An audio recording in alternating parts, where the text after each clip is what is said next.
Hello everyone, welcome to Okul India के सबसे affordable learning platform में आप सभी लोगों का एक बार फिर से बहुत बहुत स्वागत है। 5 मार्च 2025 वेडनेसडे यानी बुधवार का दिन और इंडियन एक्सप्रेस न्यूज़ एनालिसिस की आईना सीरीज़ लेकर मैं शांतनु सोनवाल एक बार फिर से आपके सामने हाजिर हूँ। तो चलिए शुरू करते हैं।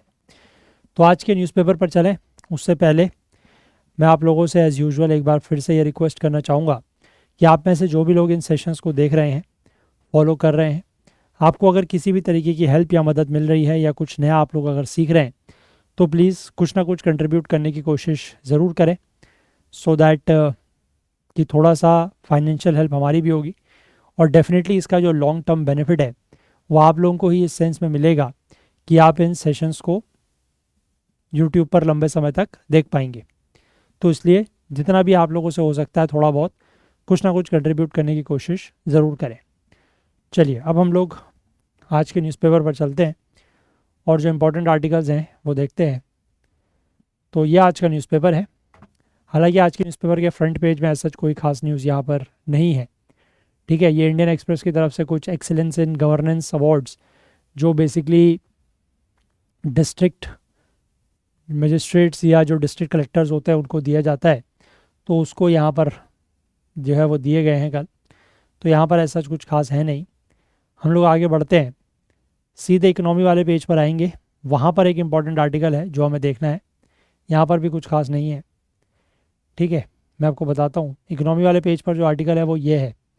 अभी रेलवे के जो 2 सेंट्रल पब्लिक सेक्टर एंटरप्राइजेज हैं, that is IRCTC and IRFC, that is Indian railway catering and tourism corporation और इंडियन रेलवे फाइनेंस कॉरपोरेशन, इन दोनों को ही नवरत्न का स्टेटस दिया गया है, ठीक है। तो इसके बारे में हम लोग बात करेंगे और 2 आर्टिकल्स हम लोग जो है वो एक्सप्लेन्ड पेज पर देखेंगे।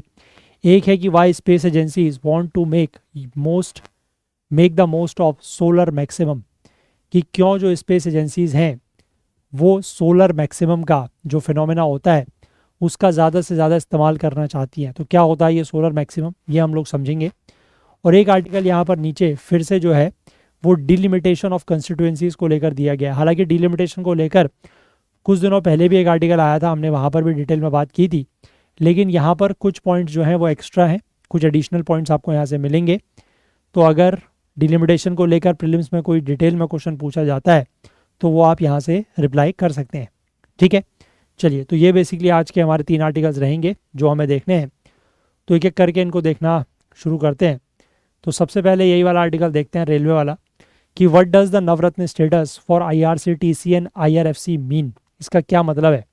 देखो, केंद्र ने परसों यानी कि मंडे के दिन अप्रूव किया है the upgradation of Indian railways catering and tourism corporation, that is IRCTC, and Indian railway finance corporation, that is IRFC। इनको अपग्रेड किया है as the country's 25th and 26th Navratna companies respectively. तो ध्यान रखिएगा कि हमारे देश में कुल मिला के अब 26 नवरत्न कंपनी हो चुकी हैं, जिसमें से 25th या 25वीं IRCTC है और 26वीं जो है वो IRFC है, ठीक है। अब यहाँ पर यह भी लिखा गया है कि इंडियन रेलवेज की जो 7 लिस्टेड CPSEs हैं, ठीक है, जो listed central public sector enterprises हैं इंडियन रेलवेज के 7 के 7, वो सभी का जो है अब नवरत्न का स्टेटस है। हालांकि इंडियन रेलवेज के पास टोटल कुल मिला के 12 CPSEs हैं, है ना, लेकिन उसमें से 5 अभी नवरत्न नहीं है और 7 जो है वो नवरत्न है, ठीक है। तो वो 7 कौन कौन सी हैं वो यहाँ पर दिया गया है। मैं आपको अगर ये दिखाऊँ तो आप यहाँ से देख सकते हैं। आई होप आपको ये क्लियर दिख रहा होगा। सबसे पहला है इरकॉन, है ना, एक है रेलटेल, एक है Concor, then you have Indian railway finance corporation, that is IRFC, एक है राइट्स, ये तो वही है IRCTC, और ये है rail Vikas Nigam limited, that is RVNL। ये सारे के सारे इंफ्रास्ट्रक्चर रिलेटेड, जैसे आपका इरकॉन हो गया, है ना, ये इंफ्रास्ट्रक्चर डेवलपमेंट में काम करता है। रेलटेल बेसिकली आपका जो ये टेलीकम्युनिकेशन सर्विसेज हैं वो प्रोवाइड करता है। रेलटेल वगैरह के ब्रॉडबैंड वगैरह भी मिलते हैं, है ना। कॉनकोर बेसिकली जो ये कंटेनर्स का मूवमेंट है उसको फैसिलिटेट करता है। IRFC तो आपका फाइनेंस से रिलेटेड है, अभी इसके बारे में तो देखेंगे। राइट्स बेसिकली जो है ये भी एक कंस्ट्रक्शन की ही कंसल्टेंसी कंपनी है। आईआरसीटीसी बेसिकली जो आपका जिसके थ्रू आप रेलवेज़ के टिकट्स वगैरह बुक करते हैं वो वाली कंपनी है। और आरवीएनएल रेल विकास निगम लिमिटेड ये भी बेसिकली रेलवे के इंफ्रास्ट्रक्चर मैनेजमेंट का ही, इंफ्रास्ट्रक्चर डेवलपमेंट का ही काम करती है। ठीक है, तो ये वो 7 रेलवे के नवरत्न हैं, या 7 ऐसे रेलवे की लिस्टेड कंपनीज हैं विच आर ऑल नाउ नवरत्न। ठीक है, यहाँ तक बात समझ गए। अब इसके बाद आगे लिखा है कि when does a company get Navratna status, कि किसी भी कंपनी को नवरत्न का स्टेटस कब मिलता है। ठीक है, तो नवरत्न बेसिकली जो सेंट्रल गवर्नमेंट ओन्ड रत्न कंपनीज हैं उनमें सेकंड कैटेगरी है नवरत्न की। ठीक है, सबसे टॉप पर जो होती हैं कंपनीज उनको कहा जाता है महारत्न, और नवरत्न के नीचे जो आती हैं that is the third category that is known as mini ratna. ठीक है, और ये किस आधार पर इनको क्लासीफाई किया जाता है या कैटेगराइज किया जाता है कंपनीज को, based on the criteria including profitability, कि इन कंपनीज का कितना प्रॉफिट है, कितनी इन कंपनीज की नेट वर्थ है, कितनी अर्निंग है, कितना इंटर सेक्टोरल परफॉर्मेंस है, इन सब के आधार पर। ठीक है, तो यहाँ पर बेसिकली जो डिपार्टमेंट ऑफ पब्लिक एंटरप्राइजेज है मिनिस्ट्री ऑफ फाइनेंस के अंतर्गत, वो CPSEs को, जो सेंट्रल पब्लिक सेक्टर एंटरप्राइजेज हैं, उनको नवरत्न स्टेटस के लिए पिक करता है। और इसमें 6 इंडिकेटर जो है उनको कंसिडर किया जाता है, कि ratio of net profit to net worth, मतलब ये 6 इंडिकेटर्स हैं जिनके आधार पर किसी भी कंपनी को नवरत्न का स्टेटस दिया जा सकता है। ठीक है, ratio of net profit to net worth, ratio of man power cost to total cost of production और सर्विसेज। ये थोड़ा सा ना जो क्राइटेरियाज दिए गए हैं या जो ये इंडिकेटर्स दिए गए हैं इनको आप एज इट इज़ याद रखिएगा, क्योंकि एग्ज़ाम में पूछा जा सकता है कुछ इंडिकेटर्स देके कि इनमें से कौन से हैं या कौन से नहीं हैं। ठीक है, then you have ratio of profit before depreciation, interest and tax to capital employed और return on capital employed. Then ratio of profit before interest and tax to turnover, earnings per share और inter sectoral performances of the company. तो ये basically 6 indicators हैं जिनके आधार पर किसी भी company को, मतलब किसी भी सेंट्रल PSE को नवरत्न का स्टेटस दिया जा सकता है। अब ये जो 6 इंडिकेटर्स हैं इन सब के अलग अलग वेट होते हैं। ठीक है, मतलब सबका इक्वल वेटेज नहीं है।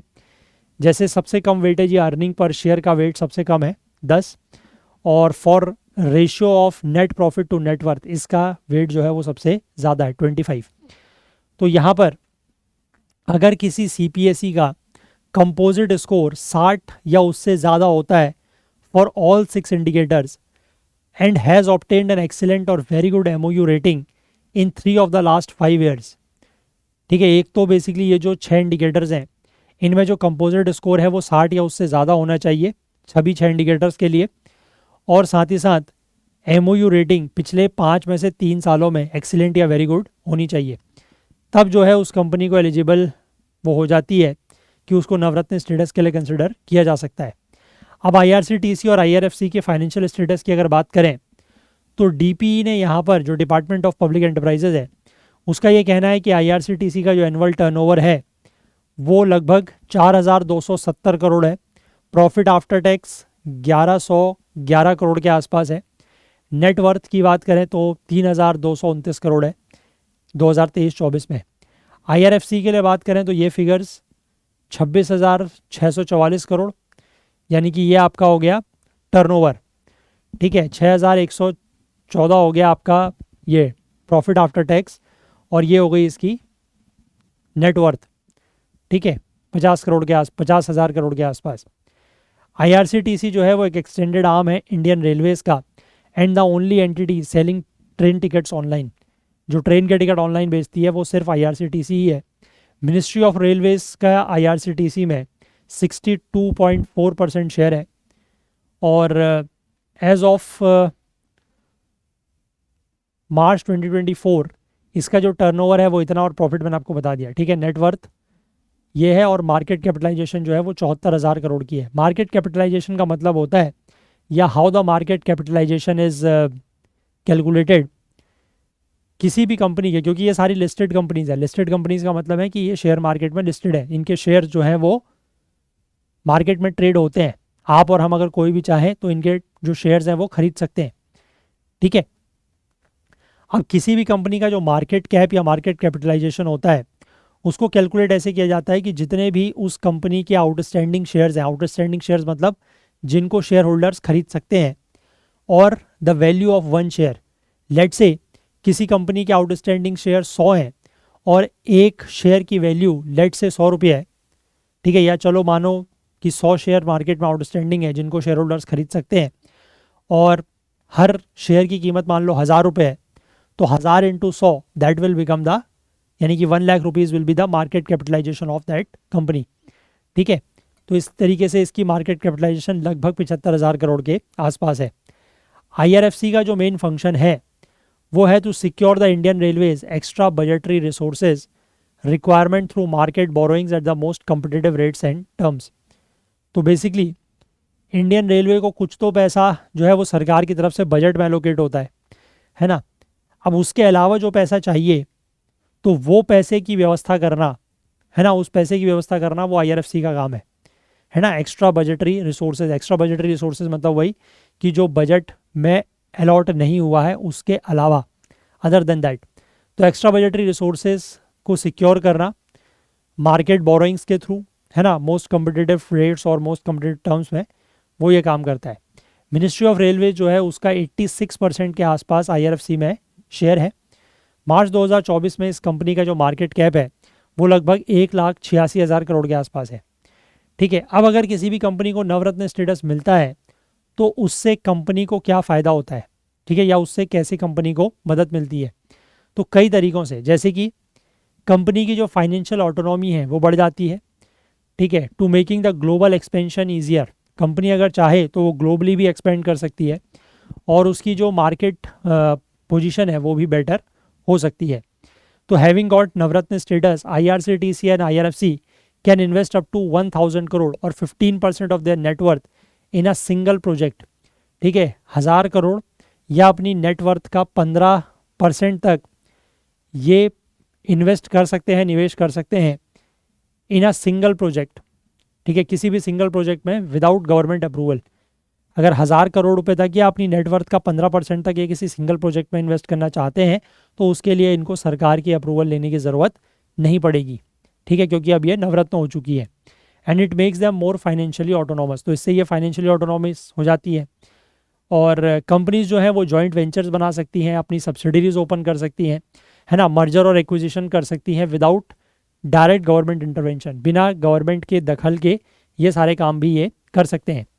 इसके बाद ये they can make independent business and investment decisions to compete with private sector companies, ठीक है, ये इंडिपेंडेंट बिजनेस कर सकते हैं, इन्वेस्टमेंट डिसीजंस ले सकते हैं, ठीक है, ताकि प्राइवेट सेक्टर कंपनीज के साथ कम्पीट करा जा सके।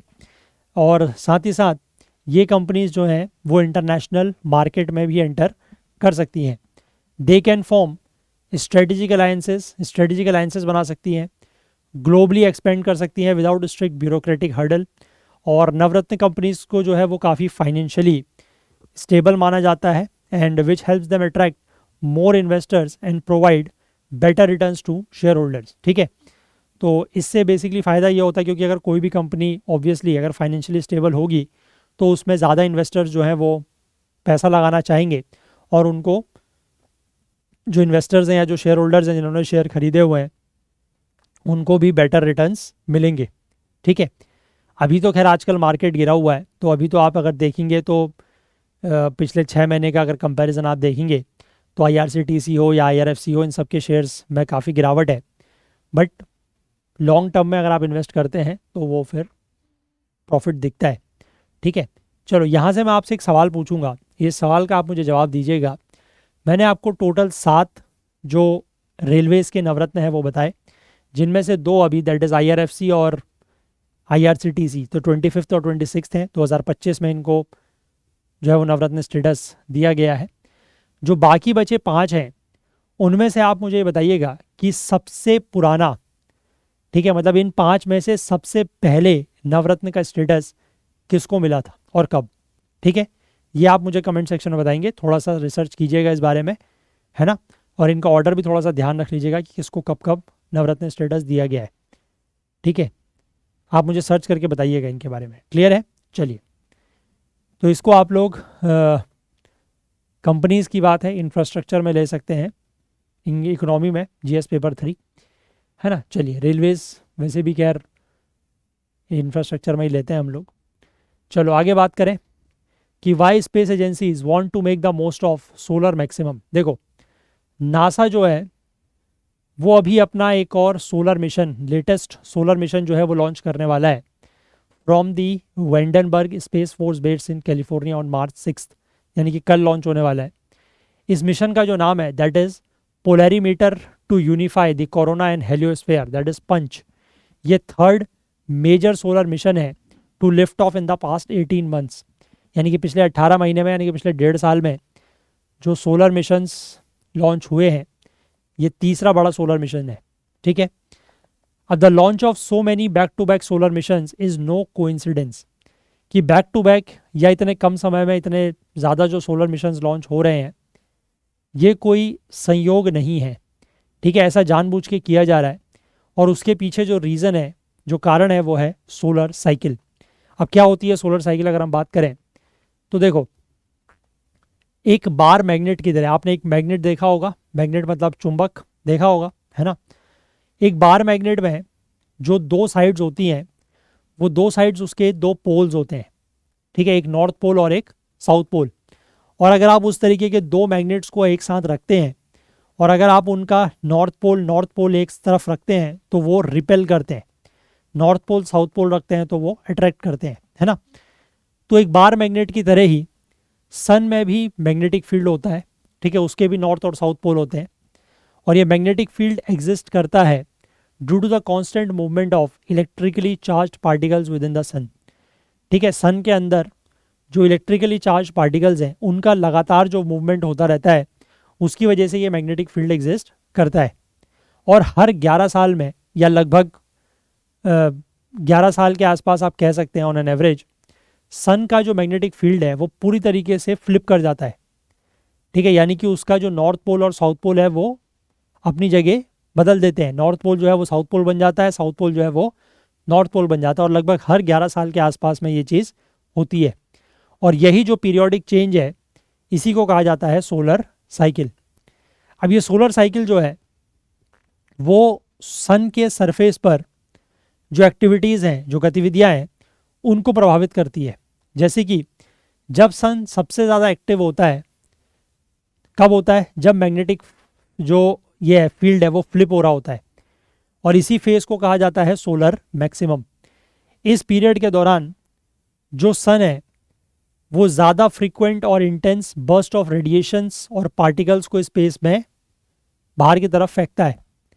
और एक बार ये फ्लिप हो गया, मतलब नॉर्थ पोल और साउथ पोल फ्लिप हो गए, तो उसके बाद जो सन है वो काम डाउन हो जाता है।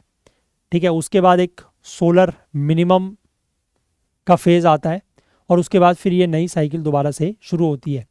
अब सोलर मैक्सिमम के दौरान सन का जो सरफेस है वहाँ पर सबसे ज़्यादा सन स्पॉट्स होते हैं। सन स्पॉट्स का मतलब है small dark and cooler areas where the magnetic field is particularly strong. ध्यान रखिएगा, सन स्पॉट्स बेसिकली कोई गर्म इलाके नहीं है सन में, कंफ्यूज नहीं होना है। सन स्पॉट्स जो हैं वो स्मॉल एरियाज़ हैं, डार्क एरियाज़ हैं, और ठंडे इलाके हैं, कूलर एरियाज़ हैं कंपैरेटिवली, जहाँ पर मैग्नेटिक फील्ड बहुत स्ट्रॉन्ग होता है। ठीक है, सोलर मिनिमम के दौरान सन में सबसे कम स्पॉट्स होते हैं, सोलर मिनिमम के दौरान। ठीक है, और सोलर मैक्सिमम के दौरान जो सन स्पॉट्स हैं वो सबसे ज़्यादा होते हैं।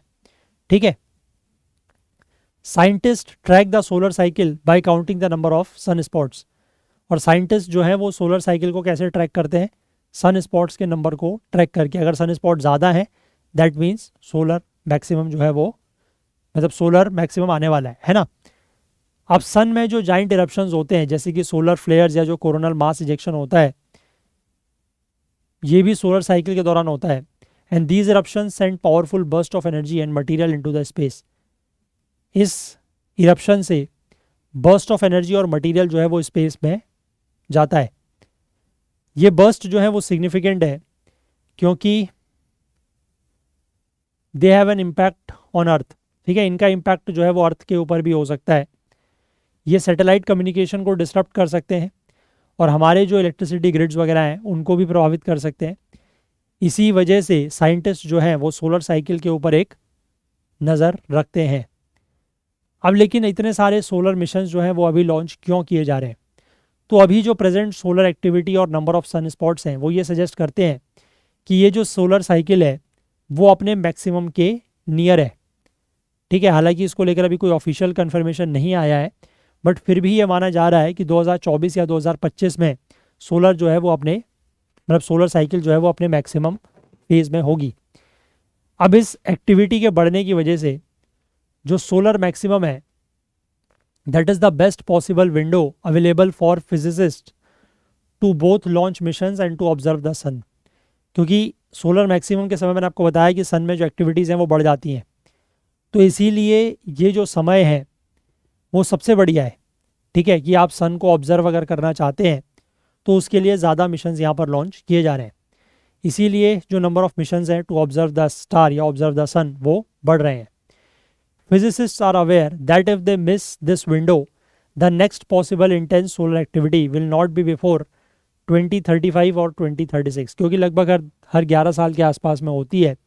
तो फिजिसिस्ट को भी ये पता है कि अगर उन्होंने इस बार का मौका खो दिया या ये चांस उनके हाथ से चला गया तो अगला इस तरीके का जो इंटेंस सोलर एक्टिविटी है वो 2035 या 36 से पहले नहीं होगी। उनको फिर लगभग 11 साल के आसपास वेट करना पड़ेगा। अब कौन कौन से मिशन जो हैं वो लॉन्च किए गए हैं? तो सितंबर 2023 के बाद से सोलर मिशंस इंडिया और यूरोपियन स्पेस एजेंसी ने लॉन्च किए हैं। एक तो आदित्य L1 है इसरो का, है ना, 2 सितंबर 2023 को लॉन्च किया गया था। इसरो ने आदित्य L1 लॉन्च किया था। कंट्री का पहला सोलर मिशन था ये, इंडिया का। The mission is design to study solar flares and solar winds. ठीक है, सोलर फ्लेयर्स और सोलर विंड्स को स्टडी करने के लिए ये मिशन था। A continuous stream of charge particle solar winds and measure the low intensity magnetic fields. इसके बाद यूरोपियन स्पेस एजेंसी का था, दैट इज प्रोबा 3, है ना। यूरोपियन स्पेस एजेंसी ने प्रोबा 3 लॉन्च किया था 4 दिसंबर 2024 को। इसका जो यूनिक डिज़ाइन है वो भी सोलर विंड्स और सोलर स्टॉर्म्स को स्टडी करने के लिए बनाया गया था। इसके बाद अब ये नासा जो लॉन्च कर रहा है that is PUNCH. PUNCH is the first of its kind solar mission that will study the solar corona. ठीक है, सोलर कोरोना को स्टडी करने वाला ये पहला इस तरीके का सोलर मिशन है। और सोलर कोरोना बेसिकली क्या होता है? The outermost layer of the sun's atmosphere, sun के एटमोसफेयर की जो आउटर मोस्ट लेयर है वो। 4 identical suitcase size satellites will continuously image the sun's inner corona and provide information on the origins of solar flares। ठीक है, 4 लगभग एक जैसे मतलब आइडेंटिकल सूटकेस के साइज़ के सैटेलाइट जो हैं वो कंटिन्यूसली सन के इनर कोरोना की इमेज लेते रहेंगे और उससे कुछ इन्फॉर्मेशन मिल सकती है जो सोलर फ्लेयर्स का ओरिजिन होता है उसके बारे में। ठीक है, तो यहाँ से ध्यान रखिएगा पंच क्या है, नासा का, है ना, और किस चीज़ के लिए है वो मैंने आपको बता दिया। तो साइंस एंड टेक में इस आर्टिकल को आप लोग ले सकते हैं, है ना। चलो इसके बाद बात करते हैं अबाउट द डिलिमिटेशन। डिलिमिटेशन को लेकर कुछ आर्टिकल, मतलब एक आर्टिकल पहले आया था, हमने कुछ दिनों पहले उसको डिस्कस किया था, लेकिन यहाँ पर कुछ और इंपॉर्टेंट पॉइंट्स हैं जो आप लोग ज़रूर ध्यान रखिएगा और नोट भी करना है।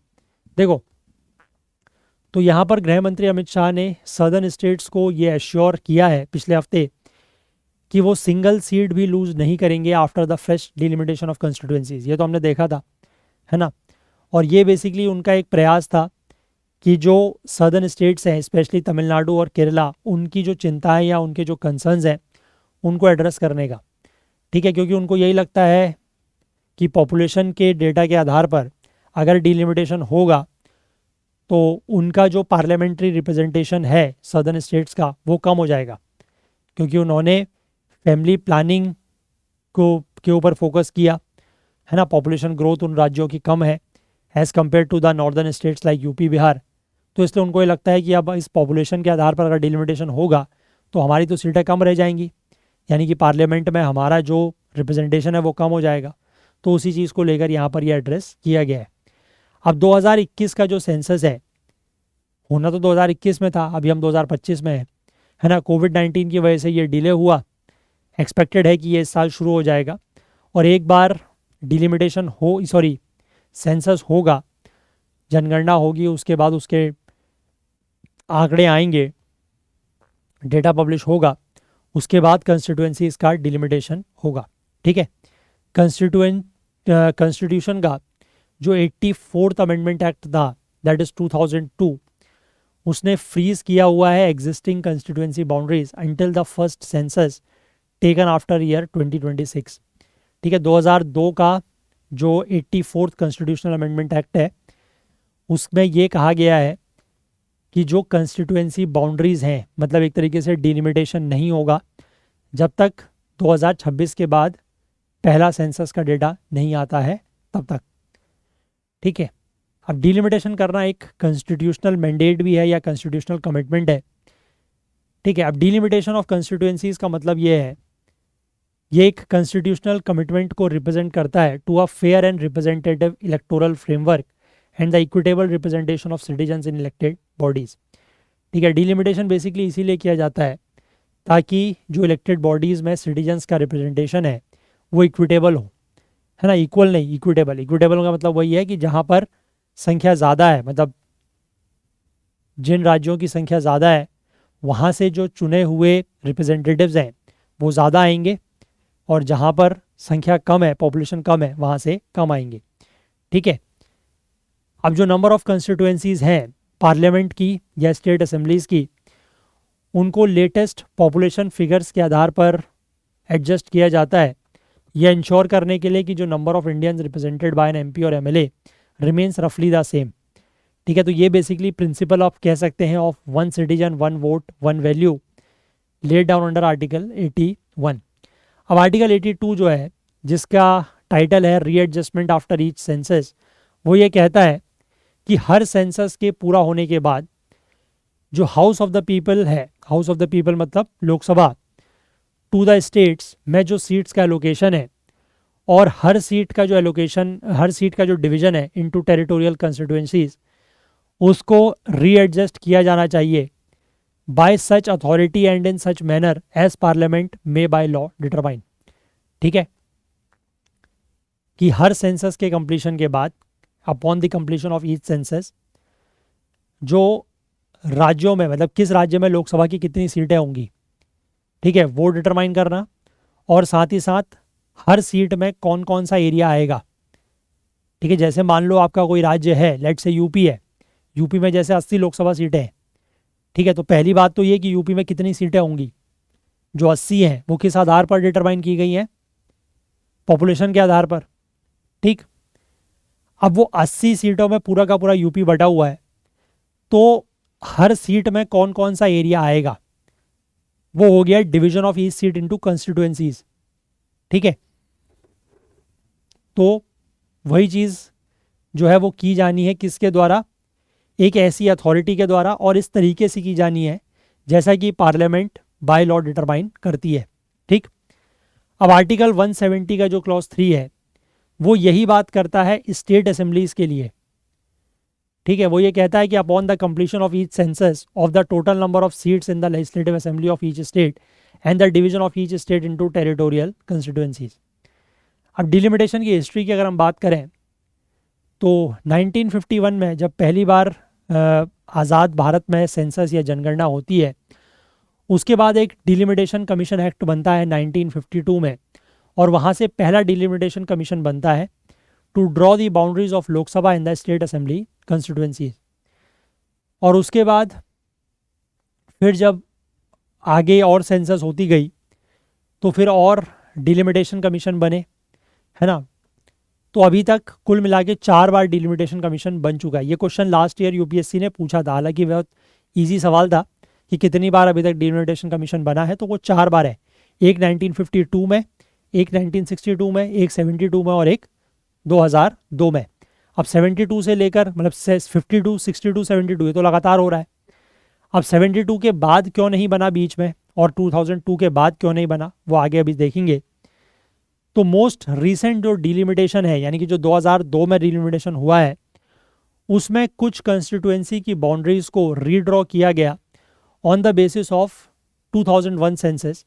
हालांकि नंबर ऑफ लोकसभा सीट्स जो हर राज्य के एलोकेट हैं और number of seats in state assemblies वो अनचेंज्ड हैं 1972 के बाद से। ठीक है, 1972 के बाद से ना तो लोकसभा की सीटों में परिवर्तन हुआ है, जो 543 सीट्स हैं वो वही हैं, और हर राज्य की जो विधानसभाओं में सीटें हैं वो भी फिक्स है। ठीक है, अब 1971 की सेंसस के आधार पर जो नंबर ऑफ लोकसभा सीट्स हैं उसको 543 फिक्स किया गया। इसका मतलब यह है कि हर एमपी जो है वो रिप्रेजेंट करता है लगभग आप मिलियन इंडियंस। ठीक है, हमने आपको एक वैल्यू बताई थी 10.11 लाख है ये, है ना। लोकसभा सीट्स पहले जो हैं वो 1951 के सेंसस में 494 और 1961 के सेंसस के आधार पर 552 जो है वो डिटरमाइन की गई थी। अब 1972 के बाद क्यों डिलिमिटेशन नहीं हुआ, तो उसके पीछे का कारण यहाँ पर है कि कॉन्स्टिट्यूशन का एक 42nd अमेंडमेंट एक्ट है 1976 का, जो कि इमरजेंसी के दौरान पास किया गया। इसमें बेसिकली ये था कि भारत की जो पॉपुलेशन है, जो आबादी है, उसको कंट्रोल करना है। तो इसलिए ये कहा गया कि जो लोकसभा की सीट्स हैं उसको फ्रीज कर दिया जाए कि जितनी है उतनी ही रखी जाए, और कब तक, जब तक 2000 के बाद कोई सेंसस नहीं होता और उसका डेटा नहीं पब्लिश हो जाता है तब तक। ठीक है, तो इसलिए 1972 के बाद 82, 92 में कोई डिलिमिटेशन नहीं होता है। हालांकि सेंसस हो रहा था लगातार, लेकिन डिलिमिटेशन नहीं होता है। ठीक है, अब लेकिन 2000 के बाद 2001 में सेंसस होती है, तो उसके आधार पर तो डिलिमिटेशन हो सकता था, लेकिन वो डिलिमिटेशन होता उससे पहले ही 2002 में अटल बिहारी वाजपेयी की सरकार ने वो जो 84th अमेंडमेंट एक्ट पास करके ये जो फ्रीज है ना, ये जो लोकसभा के सीट्स का नंबर है या राज्यों की विधानसभाओं की सीट्स का नंबर है, उसको फ्रीज कर दिया 2026 तक। और उसमें यह कहा गया कि अब जब तक 2026 के बाद जो पहले सेंसस का डेटा आएगा तब तक डिलिमिटेशन नहीं होगा। ठीक है, तो अब ये समय भी आ रहा है, तो इसके बाद अब आगे होगा। अब डिलिमिटेशन की प्रोसेस होती कैसे है, देखो ये पॉइंट नया है, ये अभी तक आप लोगों ने देखा नहीं होगा। पिछला जो आर्टिकल था उसमें ये पॉइंट्स नहीं थे। तो प्रेसिडेंट जो है वो अपॉइंट करते हैं डिलिमिटेशन कमीशन को, जिसको हेड करते हैं एक रिटायर्ड जज of the supreme court. Supreme court के एक रिटायर्ड जज इसको हेड करते हैं, और इसमें चीफ इलेक्शन कमिश्नर और उनके रिप्रेजेंटेटिव या फिर उनके रिप्रेजेंटेटिव और साथ ही साथ जो स्टेट इलेक्शन कमिश्नर्स हैं वो इसमें शामिल होते हैं। इसके साथ साथ इसमें कुछ एसोसिएट या फिर कोऑप्टेड मेंबर जो हैं उनको भी हर राज्य या यूनियन टेरिटरी के लिए जहाँ पर डिलिमिटेशन हो रहा है अपॉइंट किया जाता है। ये मेंबर जो हैं वो सिटिंग एमपीज होते हैं, appointed by the Lok Sabha, appointed by the speaker of the Lok Sabha. और अगर स्टेट की बात करें, स्टेट के लेजिस्लेचर की, तो वहाँ पर जो एमएलएज हैं, ठीक है, MLAs appointed by the speaker of the legislative assembly concern. तो ये आपके एसोसिएट मेंबर्स हो गए। अब ये जो एसोसिएट मेंबर्स हैं ये इनपुट्स और एडवाइस प्रोवाइड करते हैं, लेकिन इनके पास कोई डिसीजन मेकिंग पावर नहीं होती। और साथ ही साथ अगर कभी किसी भी मुद्दे के ऊपर, किसी भी इशू के ऊपर अगर वोटिंग होती है तो ये एसोसिएटेड मेंबर जो है वो वोट भी नहीं दे सकते। ठीक, जो कमीशन है वो सरकार से बिल्कुल इंडिपेंडेंट काम करता है, और जो रिवाइज्ड बाउंड्रीज ड्रॉन की जाती है डिलिमिटेशन कमीशन के द्वारा, उसको किसी भी कोर्ट में चैलेंज नहीं किया जा सकता है। ठीक है, हालांकि commission operates independently of the government, ये आज के समय में तो खैर कहने वाली बात है कि कोई भी चीज़ जो है वो इंडिपेंडेंट ऑफ द गवर्नमेंट काम कर रही है ना, क्योंकि सारे कमीशंस की स्थितियाँ अभी क्या है वो आपको पता है, उस पर मैं ज़्यादा नहीं जाऊँगा, बट थ्योरेटिकली जो बात है वो मैं आपको बता रहा हूँ। और ये भी पॉइंट है कि जो बाउंड्रीज रिवाइज की जाती हैं, या बाउंड्रीज आप कह सकते हैं रिवाइज की जाती हैं, या उनको दोबारा से रीड्रॉ किया जाता है डिलिमिटेशन कमीशन के द्वारा, उनको आप कोर्ट में चैलेंज नहीं कर सकते। मतलब डिलिमिटेशन कमीशन के जो फैसले हैं वो जुडिशियल रिव्यू के परव्यू से बाहर है। ठीक है, इसको ऐसे याद रखें। अब सेंसस की इंपॉर्टेंस क्या है, क्योंकि डिलिमिटेशन का जो मेन आधार है, किस आधार पर डिलिमिटेशन होगा, वो सेंसस ही है। ठीक है, तो यही सर्दर्न स्टेट्स की सबसे बड़ी चिंता है ना, क्योंकि उनको यही लगता है कि नॉर्दर्न स्टेट्स ने जो है वो अपनी पॉपुलेशन कंट्रोल की नहीं, तो उनको अब इसका फ़ायदा मिल रहा है, उनका पार्लियामेंट में रिप्रेजेंटेशन बढ़ जाएगा। जबकि सदर्न स्टेट्स ने जो पॉपुलेशन कंट्रोल करने में काफ़ी मेहनत करी, एफर्ट्स करे और रिजल्ट्स भी दिखे उनके, तो वो इस सक्सेस के लिए उनको पनिशमेंट मिल रहा है। तो ऐसे सिनारियों में बीजेपी का जो डोमिनेशन है of the north could in theory lead to the south. तो बीजेपी का जो डोमिनेशन नॉर्थ में है वो साउथ में भी आ सकता है, जहाँ पर बीजेपी का हालांकि कोई स्ट्रॉन्ग प्रेजेंस नहीं है एक्सेप्ट इन कर्नाटक, ठीक है, और इरेलीवेंट इन नेशनल पॉलिटिक्स। तो इससे होगा क्या कि जो छोटी ये हैं मतलब रीजनल पार्टीज़ वगैरह हैं वो फिर नेशनल पॉलिटिक्स में रेलिवेंट हो जाएंगी। सेंसस डेटा जो है वो एक क्रूशियल गाइड है for redrawing the electoral boundaries taking into account the geographical contiguity, population density and socio economic realities. तो इन सब के आधार पर भी जो है वो बाउंड्रीज रीड्रॉ की जाती हैं। In particular the data helps to identify regions with significant schedule caste and schedule tribes population, क्योंकि सेंसस से ये भी पता लगता है कि कौन से ऐसे रीजन्स हैं, कौन से ऐसे क्षेत्र हैं जहाँ पर एससी और एसटी की पॉपुलेशन ज़्यादा है, और ये इंश्योर किया जाता है कि उन सीट्स को एससी और एसटी की पॉपुलेशन के लिए रिजर्व रखा जाता है, क्योंकि कुछ सीट्स ऐसी होती हैं जो एससी से और एसटीज़ के लिए रिजर्व्ड होती है कि वहाँ से सिर्फ एससी या एसटी कैंडिडेट ही जो है वो चुनाव लड़ सकते हैं। तो वो उसी आधार पर किया जाता है कि जब सेंसस या जनगणना से ये पता लगता है कि कौन सी कंस्टिट्यूएंसी में एससी और एसटी की पॉपुलेशन ज़्यादा है तो इसलिए उसको उसके अकॉर्डिंग फिर रिजर्व कर दिया जाता है। अब हालांकि जो दलित पॉपुलेशन है या जो एससी की पॉपुलेशन है वो स्कैटर्ड है, तो इसलिए एससी सीट्स को रिजर्व किया जाता है based both on the concentration of SC population and the spread of these seats across the various regions of the states. तो एससी की पॉपुलेशन के कंसंट्रेशन के आधार पर भी और वेरियस रीजन्स में जो ये सीट्स फैली होती हैं उसके आधार पर भी सीट्स को रिजर्व किया जाता है। Following the creation of proposed borders the delimitation commission releases its recommendation and invites feedback from the general public, political parties and other stake holders. ठीक है, तो ये जो प्रपोज्ड बॉर्डर्स हैं, मतलब जो प्रपोज्ड आप कह सकते हैं डिलिमिटेशन करने के बाद जो बॉर्डर्स या बाउंड्रीज बनाई जाती हैं कंस्टिट्यूएंसी की, तो डिलिमिटेशन कमीशन उसके बाद एक अपनी रिकमेंडेशंस जारी करता है और फीडबैक मांगता है जनरल पब्लिक से, पॉलिटिकल पार्टीज से और बाकी स्टेक होल्डर से। फिर उसके बाद नेसेसरी रिविजन्स करने के बाद जो फाइनल डिलिमिटेशन प्लान है वो निकाला जाता है, और एक बार ऑफिशियल गैजेट में ये पब्लिश हो गया तो कमीशन के ऑर्डर जो हैं फिर वो अगले इलेक्शन से लागू हो जाते हैं। मतलब अगले इलेक्शन से फिर जो भी डिलिमिटेशन हुआ है उसके आधार पर ही चुनाव होते हैं, उतनी ही सीटों पर, चाहे वो राज्यों के विधानसभा के हों यानी कि स्टेट के लेजिस्लेटिव असेंबलीज़ के हों या फिर जो लोकसभा के जनरल इलेक्शन है वो हों।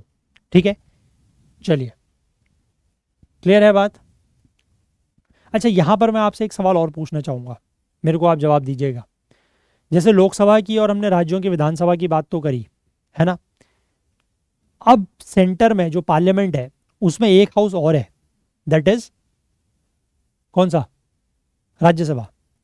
ठीक है, राज्यसभा में भी नंबर ऑफ सीट्स हैं और राज्यसभा में भी हर राज्य की कुछ कुछ सीट्स हैं, पता है ना।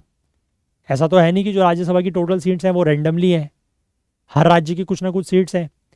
तो क्या ये जो डिलिमिटेशन है उससे राज्यसभा की सीट्स में भी बदलाव होता है या किया जाता है या नहीं किया जाता है?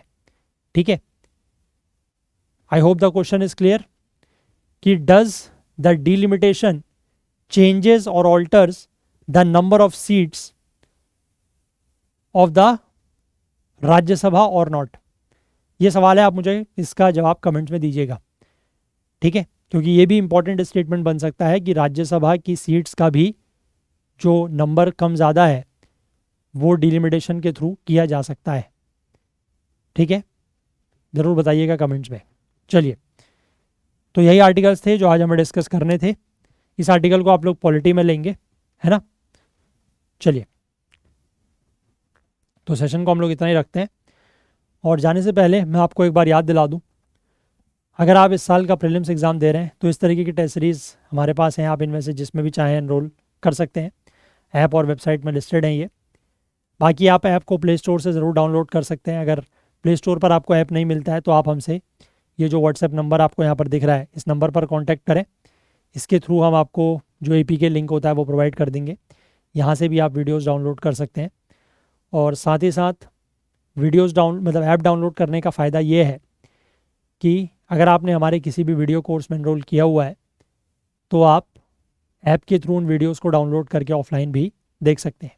ठीक है, बाकी जाने से पहले मैं एक बार आप लोगों से फिर से ये रिक्वेस्ट करना चाहूँगा कि अगर आपको हमारे सेशंस हेल्पफुल लग रहे हैं या कुछ भी नया आप लोग सीख रहे हैं तो प्लीज़ कुछ ना कुछ कंट्रीब्यूट करने की कोशिश ज़रूर करें, सो दैट कि थोड़ा सा फाइनेंशियल हेल्प हमारी भी होगी और डेफिनेटली इसका जो लॉन्ग टर्म बेनिफिट है वो आप लोगों को ही मिलेगा कि ये सेशंस इसी तरीके से यूट्यूब पर लंबे समय तक चल पाएंगे।